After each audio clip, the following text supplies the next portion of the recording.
Hello from Scotland. I'm Sally Ibbotson, and Shiatsu practitioner and a Qigong teacher, and I'm offering this course of 6 classes, each lasting around 20 minutes, and they build up to you being able to do the Qigong form Shibashi 2, or to give it its full title, Taiji Qigong Shibashi 2. There are 4 Shibashi sets, each made up of 18 movements, and this one is the second in the series. Those of you who come to classes with me will have been doing Shibashi 1, so this is one step further. It is quite a demanding form in places, and I'd advise you not to do anything that would take you out of your safety and comfort, and everything can be done sitting down, and indeed rest and turn the video off if you need to. And so in this first class or session, I'll be exploring the starting position and giving you a short warm-up. And I won't be doing those things in the subsequent classes, so you can always refer back to the starting position and a short warm-up, because when you ask for the course, you'll get all 6 videos, so you'll have this one. And so standing relaxed and just feeling the ground underneath you, whether that's the floor or the carpet or the actual ground of your garden or even a park. Feeling your feet contact the surface you're standing on. And starting to really feel the sensations throughout the body. As if you were a scientist, diligently studying the difference between one sensation and the next.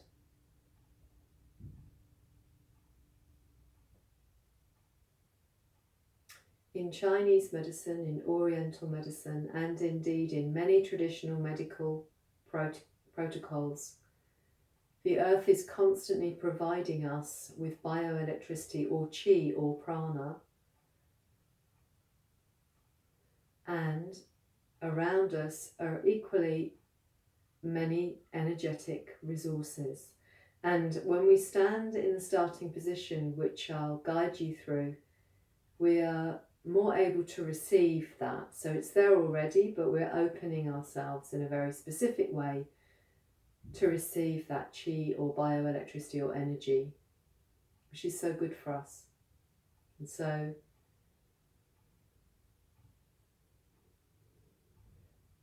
take your awareness to your knees and let them go. So often we are in hyperextension in the knees, and just soften them off. So the qi can come from the earth up through the feet, through the knees, which is doing anyway, but if you soften them, then it'll get through easier, as it were. And then coming up to the tailbone and softening there as well. And so what softening there can sometimes mean is that you imagine that you have got a tail extending from your tailbone, and that's going straight down into the earth, and that should result in a very subtle tilt of the pelvis this way. So that means that if your pelvis was a fruit bowl, the front would be tipping up a little bit, and the back would be tipping down a bit. So it's that direction. If you are a yoga or Pilates person, then you'll know what a pelvic tilt is, and make it a subtle one. And then seek the top of your room or wherever you are, or if you're outside the sky, with your head. So as if you're a plant and the light source is straight above you, so that the top of your head heads towards it without any interruption, straight up. And so there you are in 2 directions, your feet firmly on the ground, maybe even imagining that they're a little deeper to the surface of the earth, so as if you're standing on damp sand and your feet can extend down a little bit below the surface.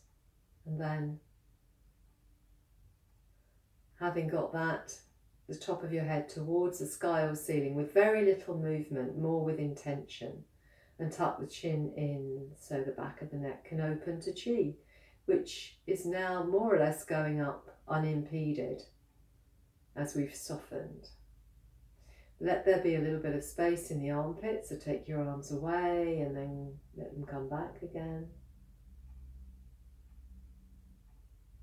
And here we're doing standing like a tree pose, or stake pose, S-T-A-K-E, stake pose. And we could just stand like this and we'd be picking up more chi. Just be very aware as to whether you have tingling sensations or even some discomfort. If you have too much discomfort throughout any of this, then please adjust or stop. But a little bit of discomfort, such as numbness or heat or pins and needles, could be the chi coming through somewhere it's not used to going through. If you could imagine electricity coming through a wire that had been twisted in some way, or a pipe that had been squashed and then expanded again. And so I'm going to do a short warm up now, and then we'll come back to standing like a tree. And so throughout the warm up, pay a great deal of attention to the sensations that you yourself are creating by this self-massage or do-in, D-O-I-N process. And so feeling one hand against the other, the skin against skin, feeling a bit of gratitude for the hands as well, and up to the wrists, and seeing if that sensation is a little different from the one in the hands. So as I say, like a scientist, really paying attention. So once you've got what I'm doing, then turn inwards to be in touch with your body, and particularly talk to it in this way, and up to the elbows, and feeling how different that sensation is than the one in the wrists or the hands, and the other one, and up to the shoulders. And this is a fairly quick version of the do-in, but if you like it, you could spend the whole session doing this, and that would be great. Just body awareness and some touch, self-touch. And then some dusting off, literally as if you were removing an outer coating of dust or toxicity from the skin, so that you can receive whatever sunlight is available and light and resources from around and about us. And then coming to rub the hands once more in front. In front of the heart is good to get that heart energy into the hands. And then around the back of the neck, and really enjoying that massage around the back of the neck as if you had two beautiful warm flannels in your hands. And they're warming the muscles as well as rubbing them. And then taking the hands around and feeling that little stretch across, or opening, I'd say, across the top of the chest there. Just be aware of that. And the hands are on the back of the waist. And give your kidneys a rub just above the waist at the back.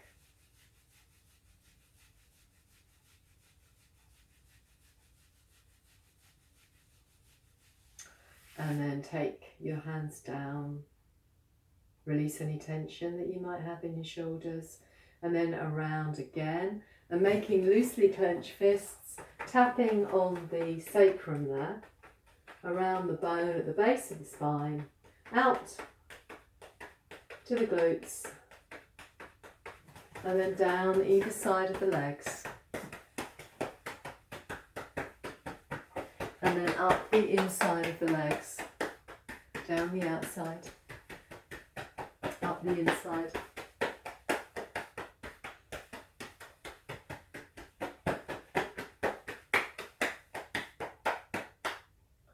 And then stop and reflect on the sensations that you have created in your body. Let the body talk to you.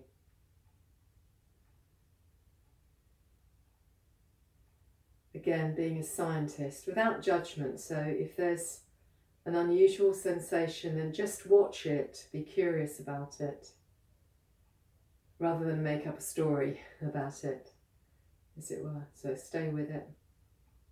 Let's do some shaking. So shake the hands and the elbows and the shoulders for a little while.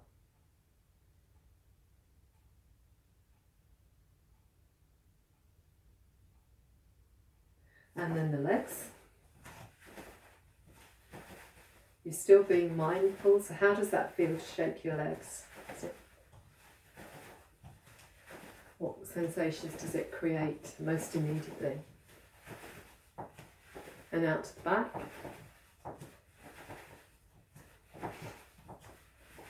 And then coming back and standing with feet shoulder width apart in the starting position. And the feet shoulder width apart, and usually the outside of the feet form a parallel line, like you were standing on railway tracks, to open horizontally around the sacral area. Again, to allow the chi to access the body from the earth through the appropriate channels and acupressure points. So this is Shibashi 2, and we'll probably explore the first 2 movements of 18. All the movements are done in time with your natural breathing. So as I'm talking just now, get in touch with your breath, feel it moving your body, and accept exactly as it is. So it may be shallow or deep, or it could be fast or slow, and completely accepting how it is in the moment. And we're going to follow it, so we're not going to change it. Some practices you let the breath change in accordance with your movement. This is slightly different. You move with the rhythm of your own breath.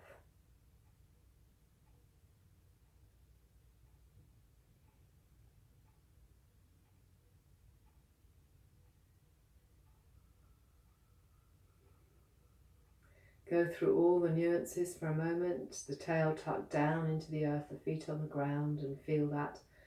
Add one more thing, which is imagine that you've got a football between your knees, so they're not collapsing towards each other, more they're spiralling out just a little bit without any effort. There's some space in your armpits, the chin tucked down, the top of the head towards the sky.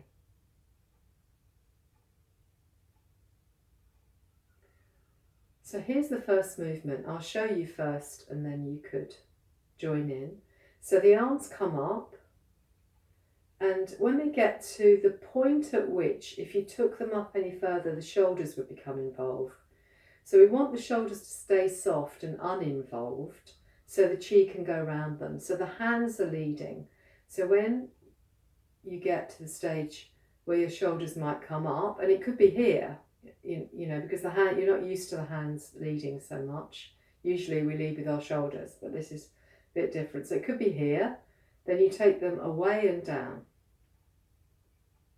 So that's the movement. And so you follow, this is the pace, you follow your own natural in-breath up, and then your own natural out-breath down. And in Qigong, we don't acknowledge the pause between the in-breath and the out-breath, and vice versa. We just make it one flowing movement, as if you're breathing like nature. Nature doesn't stop and then start again. It's kind of a momentum. So breathing, following the in-breath, and following the out-breath, and following, and so on. And track your hands going around through the field around you, the bioenergetic field around you, as if you could imagine you had a cloud of light around you, but it goes on infinitely. That's what a field is. And focus very much on your hands moving through that field. So this is called separating the clouds. So just for a moment, rest the arms and place the hands on the lower belly. To stay with what we're doing, to consolidate what we've done while I speak about it. So often the names of the movements suggest the nuances. In Qigong there are 3 adjustments to be made. The first is from the body, and that's the movement that you're doing, and to a certain extent the posture that you're in. The second is the breathing, and so we are asked to follow the natural breath, which will slow down actually because we're creating a relaxation response just by observing it. And the third adjustment is of the mind, and so we're asked to pause any random unnecessary thoughts as far as possible. And we can do that two ways. We can do it by just being mindful, so you can focus on one thing. For example, the feeling of your feet on the floor, or your hands going through your energetic field around you. Or you can use an image, and very often the poetic names of the movements give us an image to focus on. So this is separating clouds. So if you imagine you have a cloud in front of you and your hands come up through it, separating it into two, and then you can push the two away, creating blue sky and space in the middle, ready for practice. So do that with the image for a few moves. So you're following the in-breath up, you're following the out-breath down. And at the same time you have an image of clearing the area in front of you, ready for practice.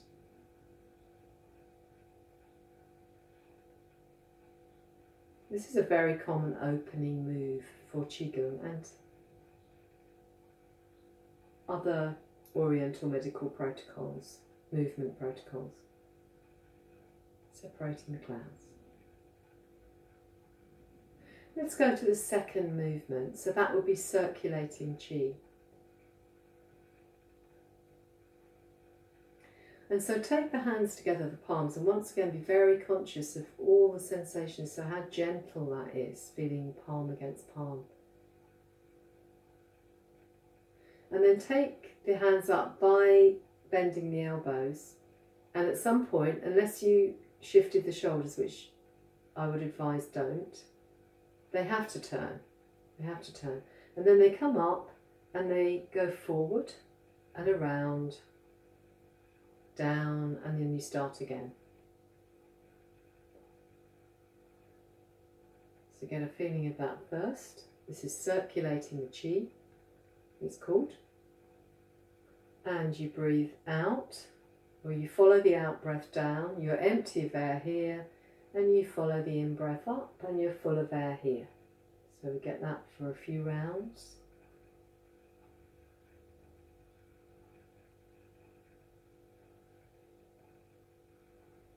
So we've adjusted the body by doing the movement and being in the posture. We've adjusted the breath, because as we move with it and observe it, it will get slower, responding to the switch more and more into parasympathetic nervous system. And now you can either just focus on the palms going round, which is a mindful activity, focusing on the palms, or it's called, again, just pause for a moment with your hands on the belly. This is called circulating the qi, and I choose to focus on something called the small circulation or microcosmic circuit. And that goes up the back, up the centre of the spine, up the back of the neck, over the top of the head. If the tongue is on the roof of the mouth, softly behind the teeth, then it goes straight down the front of you, and then it starts again. So under the groin, and it starts at the tailbone and it goes up. Putting the tongue on the roof of the mouth closes what's called the magpie bridge between the bottom of the nose and the just below the lower lip. So it's a constant circulation, one of the most ancient channels, reservoirs of qi in the body, relating to the first fold or the first separation of the single cell into two in embryology. And so as you breathe in and you take the hands up, so imagine a point of light going up your spine, up the back of your neck, over the top of your head and down the central front of you on the out breath. So the light is mirroring the hand movement. And in doing so, where you send the mind, there you send qi. So you're asking that channel to receive the qi that you're collecting. adding to a very deep reservoir, which is now open and available to us for the rest of the practice session. So we're renewing it, just to clarify, we're renewing the chi in that channel, or giving it more, collecting it, gathering it. Great. And so the final movement that I'm going to show you is actually the 18th. It's the closing movement. It's the closing movement. And so those are the first 2 movements of the 18 movements of Shibashi 2, as it's known, or Shibashi, some people pronounce it, Shibashi 2. And the hands come up, and they come to about the level of your forehead, and then they come down as if you were an egg timer and there's sand pressing down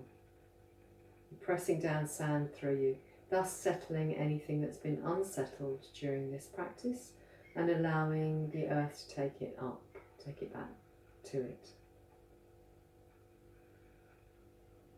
If you have any questions at all, please contact me through my website www.qigongcoach.net, and I'd be delighted to hear from you for feedback also.